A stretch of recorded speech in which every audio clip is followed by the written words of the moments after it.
Hello everybody, I am doing a book haul today. I have a bunch of books sitting next to me and we're gonna go through them. I have probably over 10. So first up we have Project Hail Mary by Andy Weir. I don't know how to pronounce that. I'm currently reading this.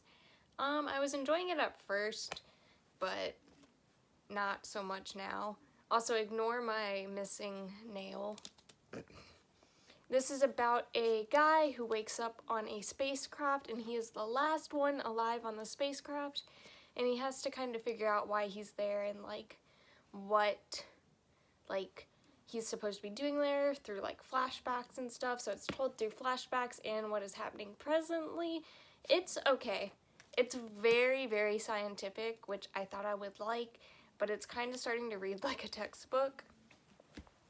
Next up we have Whisper Down the Lane by Clay McLeod Chapman. I don't know what this is about, so let's read the synopses. Richard doesn't have a past. For him, there's only the present. A new marriage to Tamara, a first chance at fatherhood to her son, Elijah, and a quiet but pleasant life as an art teacher at Elijah's elementary school in Danvers, Virginia.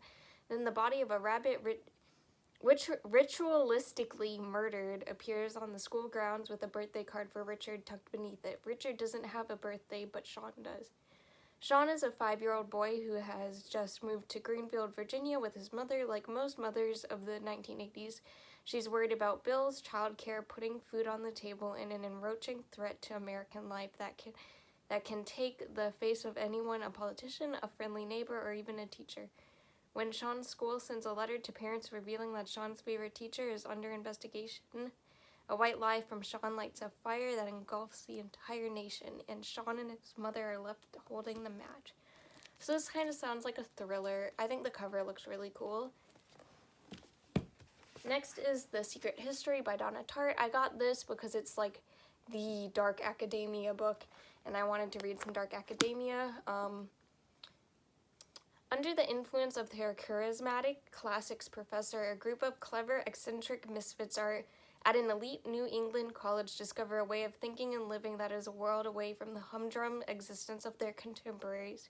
But when they go beyond the boundaries of normal morality, they slip gradually from obsession to corruption and betrayal, and at last inexorably into evil. I probably did not pronounce that word right. So this sounds good.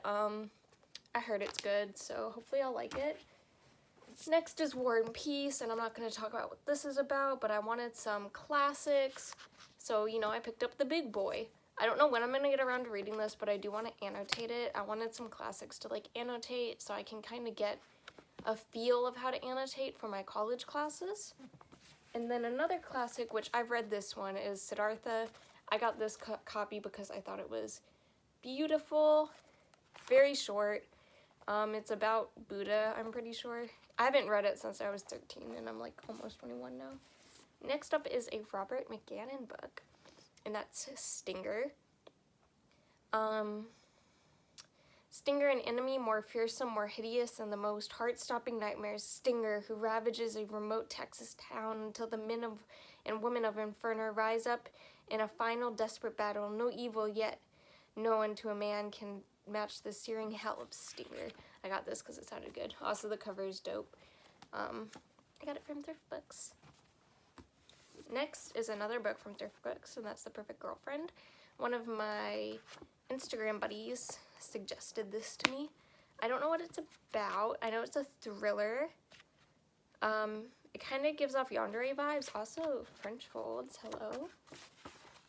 Next up is a book I have read, and I loved it, and that is Elvira's Memoir. This book was so good. It's about her life as a showgirl, all leading up to when Elvira is created. It's amazing. It has a little middle fold that has pictures in it. Can't show you some of them because there's nudity. It's good. It's funny. It captures her essence beautifully. Next up is a Clive Barker book, because I want to read more Clive Barker, and this is Everville. As from what I know, it's about this girl who dreams of this place and she ends up getting taken away to that place. On a mountain peak high above the city of Everville, a door stands open, a door that lets onto the shores of the dream sea quiddity, and there's not a soul below who will not be changed by the fact. Phoebe Cobb, once a doctor's receptionist, is about to forget her old life and go looking for her lost lover, Joe Flicker, in this strange world on the other side of that door, a strange, sensual wonderland, the likes of which only Barker could make real. Also, this book is beautiful. It's like shiny. Next up is some manga, and these ones are out of print. I know there's a new printing for it, but it's Tokyo Mew Mew a la mode, which I love magical girls. She's cute. Sorry that my ring light is like fucking it up, but it's about these girls who work at a cafe and they can transform into magical girls, and all the magical girl like tropes, they're based off of animals that are going extinct, I believe, or that are extinct. It's been a long time since I've watched or read it. Next up is Toilet Bound Hanako-kun, which I recently read. I also watched the anime. It's really good. It's about this spirit at the school who is bound to the women's restroom, and it's like kind of a slice of life, kind of a horror. Like there's some creepy, here I'm trying to find the thing, like kind of creepy stuff in it, but it's still pretty cute. And finally is a book I have read before and I have talked about on this channel, and that is Leviathan Wakes. This is the 10-year anniversary edition, I believe. It's got pink sprayed edges. It's all colorful. It is ripped, thanks Amazon. And then the back of the cover has the original art. And then there's some more pink magic. I think this copy is beautiful. It's about these two groups of people. One is Detective Miller and the other is Jim Holden. I didn't care about his arc. I only cared about Detective Miller. And they're both looking for the same girl, and the girl is attached to something way bigger than they ever imagined. But yeah, thank you guys so much for watching. I hope you have a great weekend. Bye bye.